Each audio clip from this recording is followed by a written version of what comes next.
Hello दोस्तों, welcome to my YouTube channel JM story explain.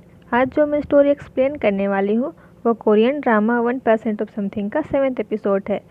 अगर आपने प्रीवियस के एपिसोड्स नहीं देखे तो मैंने डिस्क्रिप्शन बॉक्स में लिंक शेयर कर दिया है, आप जाकर उन्हें भी देख लें। अगर ये वीडियो आपको अच्छी लगे तो इसे लाइक कर देना और कमेंट कर देना। चैनल पर पहली बार आए हो तो सब्सक्राइब भी कर देना।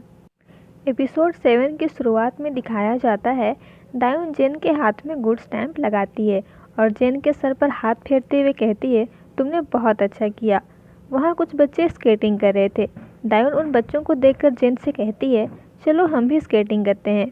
जेन की मॉम जेन का दिया हुआ गिफ्ट खोलती हैं और गिफ्ट को देखकर इमोशनल हो जाती हैं। वो गिफ्ट को अपने सेल्फ में रखती है और अपने बेटे की फ़ोटो को देखकर कहती हैं, मुझे लगता है तुम्हारा छोटा भाई जेन अभी भी अपने आप को तुम्हारा बड़ा भाई समझता है। उसने कुछ ऐसा बनाया है जो तुम्हें पसंद था। जेन दायून से कहता है, पहले तुमने मुझसे प्लास्टिक के खिलौने बनवाए और अभी ये स्केटिंग करा रही हो। क्या तुम्हारे स्टूडेंट्स भी स्केटिंग करते हैं? दायून बोलती है, हाँ शायद करते हैं। क्या ये सब तुमने किया है? जेन बताता है, नहीं, सबने बोला इसमें खतरा है। दायून बोलती है, मैंने भी कभी स्केटिंग नहीं किया, आसपास इतनी जगह ही नहीं थी। चलो अभी स्केटिंग कर लेते हैं। दायून और जेन दोनों साथ में स्केटिंग करते हैं और खूब इंजॉय करते हैं। तभी दायून की मॉम का कॉल आता है। वो दायून से जेन के बारे में पूछती हैं, पर दायून बात को टालते हुए कॉल कट कर देती है। जेन दायून से पूछता है, क्या वो चाहती है हम उनसे मिलें? दायून बोलती है, ऐसा सोचना भी मत। मैंने सोचा था मैं डेट करूँगी तो वो चुप हो जाएंगी, पर अब तो वो शादी के पीछे पड़ गई हैं। जेन कहता है, मुझे मिलने में कोई प्रॉब्लम नहीं है। तब दायून जेन से पूछती है, फिर क्या तुम मुझसे शादी करोगे? जेन दायून की बात सुनकर थोड़ा शॉक्ड हो जाता है।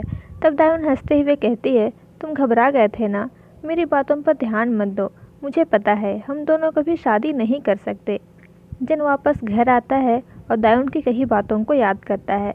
तभी अटर्नी आता है और जेन से पूछता है, क्या हुआ, कोई परेशानी है? जेन कहता है, नहीं, कुछ भी नहीं है। दायून को पता चलता है जीसू को नया कॉन्ट्रैक्ट मिल गया है। ह्यूनजुन दायून से पूछती है, तुम इस तरह मुस्कुरा क्यों रही हो? दायून ह्यूनजुन को दिखाती है जीसू को नया कॉन्ट्रैक्ट मिल गया है और ह्यूनजुन से पूछती है, आज तुम शॉप कब तक क्लोज करोगी? ह्यूनजुन खुश होते हुए पूछती है, क्या आज मुझे जल्दी क्लोज करना चाहिए? क्या आज हम लोग कहीं बाहर जाने वाले हैं? दायून कहती है, नहीं, ऐसी बात नहीं है। क्या तुम मुझे बता सकती हो, किसी लड़के को गिफ्ट देना हो तो लड़कों की पसंद क्या होती है? ह्यूनजुन पूछती है, लड़का? कौन लड़का? जीसू। दायून बोलती है, जीसू नहीं, मैं जेन के लिए कुछ करना चाहती हूँ। उसने जीसू के लिए इतना कुछ किया है। ह्यूनजुन कहती है, एक कार जो अमीर लोग चलाते हैं और महंगी सी घड़ी। दायून पूछती है, क्या इसके अलावा और कोई ऑप्शन नहीं है? ह्यूनजुन बोलती है, नहीं। दूसरी ओर ताइहा की मुलाकात जेन से होती है। ताइहा जेन से पूछता है, क्या तुम अपनी ज़िंदगी से खुश हो? मेरा मतलब किसी और की ज़िंदगी।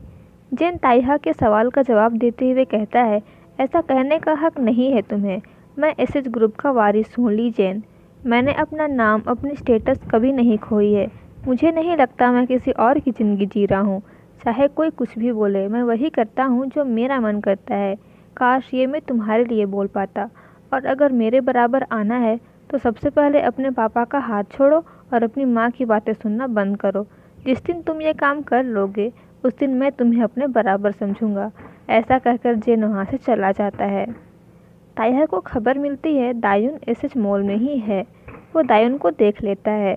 दायून जेन के लिए वॉच खरीदने जाती है, पर वॉच की प्राइस देखकर उसे वापस रख देती है और शॉप से बाहर चली आती है।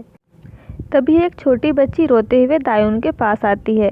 वो अपनी माँ से बिछड़ गई थी और अपनी माँ को ढूंढ रही थी। दायून बच्ची को चुप कराते हुए कहती है, तुम रो मत, हम तुम्हारी मम्मी को ढूंढ लेंगे। तभी ताइहा वहाँ आता है और दायून से कहता है, तुम्हें इसे अनाउंसमेंट रूम में ले जाना चाहिए। बच्ची की मॉम मिल जाती है।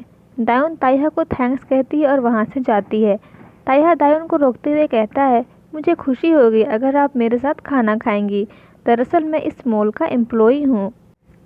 पर दायून ताइहा से कहती है, ऐसी कोई बात नहीं है, पूछने के लिए थैंक्स, पर अभी मुझे जाना पड़ेगा। ताइहा दायून से उसका फ़ोन नंबर मांगता है, पर दायून ये कहते हुए नंबर देने से मना कर देती है, ये सब मेरे बॉयफ्रेंड को अच्छा नहीं लगेगा, मुझे लगा आपको बता देना चाहिए। ऐसा कहकर दायून वहाँ से चली जाती है। दायून इस बात से बहुत खुश होती है कि किसी ने उसका फ़ोन नंबर मांगा। दायून जेन के साथ हिंजून की शॉप पर जाती है, जहाँ उसने जेन के लिए सरप्राइज़ प्लान किया था। दायून जेन से कहती है, आज मैंने हिंजून से उसका पूरा शॉप ले लिया है। मैंने कॉन्ट्रैक्ट में देखा था, आज तुम्हारा बर्थडे है ना, आज तुमने अपनी फैमिली को कॉल किया? जेन पूछता है, क्यों?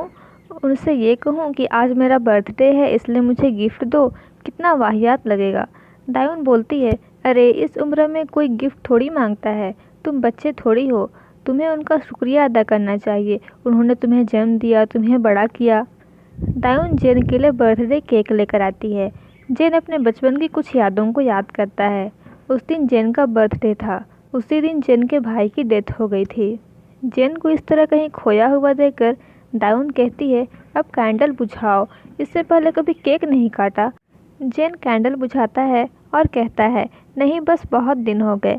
दायून पूछती है, कितने दिन? जेन बताता है, लगभग 23 साल। दायून यह सुनकर थोड़ी हैरान हो जाती है और जेन के चेहरे पर केक लगाते हुए कहती है, तो फिर तुमने ये भी नहीं किया होगा, और जेन की फ़ोटो क्लिक करती है। फिर जेन भी दायून के फेस पर केक लगाता है और दोनों के साथ में सेल्फी क्लिक करता है। दायून जेन से फिर से सवाल पूछती है, सच बताओ ना, पहले भी ऐसा किया है? जेन बोलता है, मैंने बताया तो, पहले कभी भी नहीं किया ये सब। दायून हैरान होते हुए कहती है, ओह वाह, बड़े लोग बर्थडे सेलिब्रेट नहीं करते, या कोई और तरीका होता है सेलिब्रेट करने का? जेन दायून को बताता है, आज मेरे भाई की डेथ एनिवर्सरी है। दायून पूछती है, क्या वो तुम्हारा सगा भाई था? जेन बताता है, लीगली तो था, डैड की डेथ के बाद मॉम ने दूसरी शादी कर ली, फिर मेरे दादाजी ने मुझे अडॉप्ट कर लिया। दायून फिर पूछती है, फिर क्या वो तुम्हारी माँ है? जेन बोलता है, हाँ, वो मेरी माँ है, एक अच्छी इंसान है। जेन दायून को देखकर कहता है, अच्छा ठीक है, मुझ पर तरस खाने की ज़रूरत नहीं है। दायून कहती है, मैं तुम पर तरस नहीं खा रही हूँ, आखिर तुम्हारे पास 2 खूबसूरत माँ हैं। जेन दायून को बताता है, और आज किसी ने मुझसे ये कहा कि मैं किसी और की ज़िंदगी जी रहा हूँ। दायून यह सुनकर कहती है, क्या बेकार की बातें हैं, तुम किसी और की ज़िंदगी कैसे जी सकते हो? वैसे भी तुम किसी की बात सुनते तो हो नहीं, बहुत ज़िद्दी हो तुम। दायून जेन को गिफ्ट देते हुए कहती है, ये तुम्हारे लिए है, माफ़ करना, ये कोई महंगी कार या वॉच नहीं है, और बदले में ये भी नहीं चाहिए तुमसे।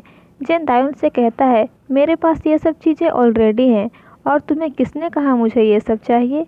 दायून बताती है, हिंजून ने कहा, सुनबू को यही पसंद है शायद। जेन दायून को उसके घर तक छोड़ने जाता है। दायून कहती है, अच्छे से घर चले जाना, और नेक्स्ट टाइम स्कूल के पास मिलते हैं, ठीक है? तुम्हारा होटल वाला मामला तो ठीक हो गया ना? जेन कहता है, नो थैंक्स, मैं बिज़ी हूँ, तुम्हारे पास मुझसे ज़्यादा टाइम है। दायून कहती है, ऐसा तुम्हें लगता है? फेयर एंड स्क्वायर ओपिनियन होना चाहिए, एक बार तुम मेरे पास आओगे और फिर मैं तुम्हारे पास जाऊँगी, ये ठीक है? एक प्रॉब्लम तुम मेरी सॉल्व करोगे और तुम्हारी एक प्रॉब्लम मैं सॉल्व करूँगी। जेन कहता है, ऐसा कॉन्ट्रैक्ट में तो कुछ भी नहीं है। दायून बताती है, ऐसा है, हम एक दूसरे की ओपिनियन को रिस्पेक्ट करेंगे। दायून अपने वॉच की तरफ देखते हुए कहती है, हैप्पी बर्थडे, बर्थडे पूरा होने में 1.5 घंटा बाकी है। जेन दायून का हाथ पकड़ते हुए कहता है, थैंक्स अ लॉट। जेन घर आकर अपनी मॉम को कॉल करता है और कहता है, मॉम, आज मेरा बर्थडे है, आपसे कुछ कहना था, मुझे इस दुनिया में लाने के लिए थैंक्स मॉम, मैं आपसे कभी भी ये बातें कह नहीं पाया। जेन की मॉम यह सुनकर इमोशनल हो जाती हैं। जेन अपने ऑफिस में रहता है और तभी दायून का मैसेज आता है। वो दायून से चैटिंग करता है। जेन के स्टाफ जेन को देखते हुए बातें करते हैं, आखिर ये क्या कर रहे हैं? उनमें से एक एम्प्लॉय कहता है, अफवाहों की माने तो वो सच में है। तभी दायून जेन के मैसेज का रिप्लाई नहीं करती है। जेन इस बात से इरिटेट हो जाता है और ऑफिस से निकल जाता है और दायून को कॉल लगाता है। दायून कॉल रिसीव करती ही है, तभी डोरबेल बजती है और दायून की मॉम वहाँ आती है। दायून अपनी मॉम से पूछती है, आप यहाँ कैसे? दायून की मॉम कहती है, क्या मैं अपनी बेटी से मिलने भी नहीं आ सकती? दूसरी ओर जेन दायून को कॉल लगाता है, पर दायून कॉल रिसीव नहीं कर रही थी। तभी वहाँ जूही किसी के साथ उसी लिफ्ट में आती है। वो जेन से पूछती है, क्या तुम्हें अजीब नहीं लगा मैं किसी और के साथ हूँ? जेन जूहवी से कहता है, बिल्कुल नहीं, वो मेरा काम नहीं है। जूहवी जेन से कहती है, वो एक वीआईपी है हांगकांग से। जेन उसकी बातों को इग्नोर करते हुए वहाँ से जाता है, पर जूहवी जेन को रोकते हुए कहती है, हम लोग फिर से एक नई शुरुआत करते हैं। जेन कहता है, मेरे पास एक भी वजह नहीं है तुम्हें फिर से डेट करने की। जूहवी कहती है, मैंने कई देखे पर तुम्हारे जैसा कोई नहीं। जेन उसकी बातें सुनकर कहता है, तो फिर और ढूंढो, कोई ना कोई तो होगा जो तुम्हारी डिमांड्स को पूरा करेगा। तुमको जो मर्जी करना है करो, मैं तुमसे शादी नहीं कर रहा। जूही बोलती है, क्या हो गया है तुम्हें? तुम तो ऐसे नहीं थे, सच्चाई को समझो। मैं इकलौती लड़की हूँ, हैंगजू केमिकल्स के सारे शेयर्स मेरे नाम पर हैं। जेन उससे कहता है, इस बात को यहीं ख़त्म करते हैं और वहाँ से चला जाता है। दायून अपनी मॉम से पूछती है, क्या हुआ, ज़रूर कोई बात है, आप ऐसे तो नहीं आती हैं। दायून की मॉम बोलती है, सुनबू ने मुझे कुछ बातें बताई है, तुम्हारी ज़िंदगी में कोई अमीर लड़का है, क्या ये सच है? दायून बताती है, हाँ वो अमीर है।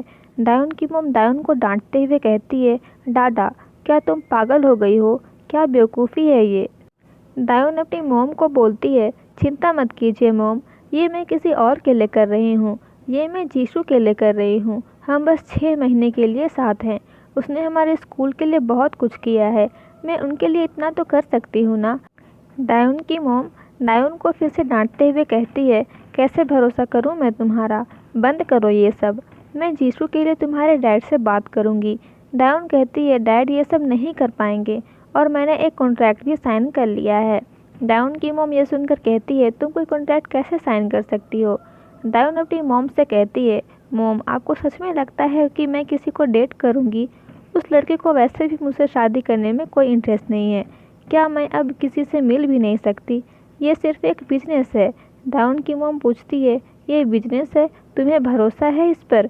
दायून कहती है, हाँ मुझे भरोसा है। जेन दायून को कॉल करता है। दायून जेन से कहती है, अभी तुम मुझे कॉल क्यों कर रहे हो? जेन कहता है, तुमने जो प्रॉमिस तोड़ा है उसका क्या करना है? दायून कहती है, ठीक है, अगली बार तुम अपनी मर्जी की 2 चीज़ें कर लेना। जेन दायून से पूछता है, तुम्हारी मॉम ने क्या कहा? दायून बताती है, वो परेशान हो गई जब उन्हें पता चला तुम इतने अमीर हो। जेन बोलता है, क्या सच में उन्हें मेरे अमीर होने से परेशानी है? दायून कहती है, तुम बहुत अमीर हो ना, मेरे पेरेंट्स को ऐसा लड़का चाहिए जो ना ज़्यादा अमीर हो और ना ज़्यादा गरीब। जेन दायून से पूछता है, और तुम्हें क्या लगता है डाडा?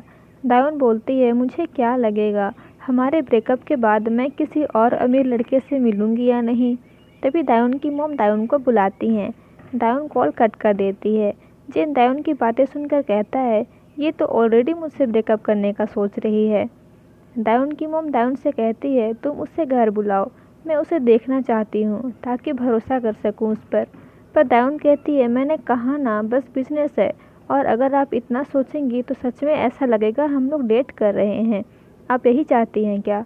अपनी बेटी पर भरोसा कीजिए, वैसे भी कॉन्ट्रैक्ट ख़त्म होने वाला है, हम बस 2 महीने ही साथ में हैं। दायून की मॉम पूछती है, 2-3 महीने में ख़त्म हो जाएगा ना? दायून कहती है, हाँ। दायून की मॉम वापस जाती हैं। दायून अपनी मॉम को ड्रॉप करके जैसे ही अपने घर के पास पहुंचती है, वो देखती है उसके घर के बाहर जेन है।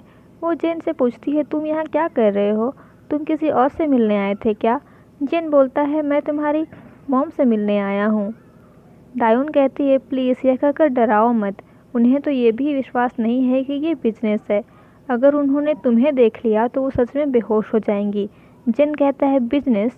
दायून कहती है, हमारे बीच बिजनेस ही तो है ना, मैंने मॉम को क्लियरली बोल दिया है कि हम शादी नहीं कर रहे हैं। उन्होंने कहा अगर हम लोगों ने शादी कर भी ली तो 2 महीने में हमारा तलाक हो जाएगा। जेन दायून से कहता है, मैं डिवोर्स के लिए शादी नहीं करने वाला, क्या तुम शादी के लिए सोच रही हो? दायून बोलती है, वैसे भी तुम कौन सा मुझसे शादी करने वाले हो, तुम अभी जा नहीं रहे हो। जेन कहता है, कल के लिए तुम्हें रिपे करना होगा, चलो कहीं कॉफ़ी पीते हैं या हम दोनों कहीं वॉक पर चलते हैं। वे दोनों एक दूसरे का हाथ पकड़कर वॉक करते हैं। जेन दायून से कहता है, तुम देख रही हो ना मैं कितने अच्छे से बिहेव कर रहा हूँ, याद रखना इसे। दायून कहती है, मेरे साथ अच्छा बिहेव करके तुम कुछ एहसान नहीं कर रहे हो। जेन कहता है, मैंने पिछली बार तुम्हारे लिए कितना ज़्यादा वक्त निकाला था और फिर भी मैं आ रहा हूँ मिलने। मैंने बहुत इम्पोर्टेंट चीज़ सीखी है, हमें हमेशा लिया हुआ उधार चुकाना चाहिए। दाउन कहती है, हाँ सीखा तो है, पर मुझे लगता है तुम दूसरों के बारे में बिल्कुल भी नहीं सोचते हो, तुम बड़े सुपीरियर हो ना। Next day Jen team leader Ken को अपने केबिन में बुलाता है। कैन डर जाता है, वो कहता है अब क्या हुआ, वो मुझे क्यों बुला रहे हैं, मुझे घबराहट हो रही है। एम्प्लॉयज़ कैन से कहते हैं जिंदा वापस आना। कैन जेन के केबिन में जाता है। जेन कैन को वही डेटा देता है जिसे उसकी मॉम ने दिया था और कैन से कहता है क्या आप इसे देखकर एक्सप्लेन कर सकते हैं कि क्या है। आई एम श्योर दादाजी ने इसे ज़रूर देखा होगा, हमें इनके खिलाफ सख्त कदम उठाने पड़ेंगे। यह सुनकर कैन कहता है आप मुझ पर इतना भरोसा करते हैं। जेन बोलता है क्योंकि मैं सिर्फ आप पर भरोसा कर सकता हूँ। डिसाइड कर लीजिए कि आप किसकी तरफ हैं। शायद मेरे दादाजी थोड़े स्ट्रिक्ट हैं, लेकिन मैं अगले 30 साल तक और भी ज़्यादा स्ट्रिक्ट हो जाऊंगा। कैन ये सुनकर शॉक्ड हो जाता है और कहता है ऑफ कोर्स सर, मैं आपके साथ हूँ, क्या मैं जाऊँ सर। जेन कहता है हाँ क्यों नहीं, आप जा सकते हैं। कैन वहाँ से चला जाता है। दूसरी ओर दायन स्कूल में एक टीचर से बातें करती है। वो टीचर कहती है हमारे क्लास में डेमो क्लास कुछ ज़्यादा ही हैं। दाउन बोलती है हाँ वो तो है। दाउन बच्चों की डांस क्लास लेती है। तभी जेन का कॉल आता है। दाउन जेन से कहती है आई एम सॉरी, आज मैं तुमसे नहीं मिल पाऊंगी। जेन बोलता है क्या तुम फिर से ये कर रही हो, तुमने पिछली बार भी कैंसिल किया था ना। दाउन कहती है इसलिए तो हम वॉक पर गए थे ना, अभी मैं बहुत बिजी हूँ, मुझे डेमो क्लास के लिए प्रिपेयर करना है और नेक्स्ट मंथ बच्चों की डांस कंपटीशन है। जेन दाउन से कहता है तुम ये कह रही हो कि ये सब चीज़ें मुझसे ज़्यादा इम्पोर्टेंट है। दाउन कहती है आज रहने देते हैं, वीकेंड पे मिलेंगे, ठीक है, मैं रिक्वेस्ट कर रही हूँ प्लीज़। और यहाँ पर एपिसोड 7 ख़त्म हो जाता है। आगे के एपिसोड्स देखने के लिए मेरे चैनल को सब्सक्राइब करें और बेल आइकन को भी प्रेस करें ताकि जब भी मेरी नई वीडियो आए आपको सबसे पहले नोटिफिकेशन मिल जाए। Thanks for watching. आपने यहाँ तक वीडियो देखा तो एक लाइक तो बनता है।